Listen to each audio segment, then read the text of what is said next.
Да разопаковаме заедно върнатата ни пратка. Ще излъжа, ако кажа, че не го очаквах. Въпросното момиче спря да ни отговаря още когато и писах, че пратката е изпратена, тъй като тя реши да си поръча комплект само с една гривна. Аз си бях изпратила клипче, което клипче се вижда как най-лесно да постави гривната си сама. Тя и тогава също само на съобщенията ни. От Еконт ни съобщиха, че пратката е със статус непотърсена. Искам да видите с колко любов правим всичките си пратки и заради това ни е толкова мъчно, когато имаме върната пратка. По принцип надписваме картичките ни в комплекта с имената на двамата души, които ще споделят гривните си. Както казах вече, нейната гривна беше една. Реших да й надпиша картичката по този начин.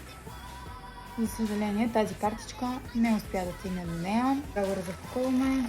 Много ми е интересно да видя как реално вие получавате гривните си след доставка с Еконт. Дали се е разместила.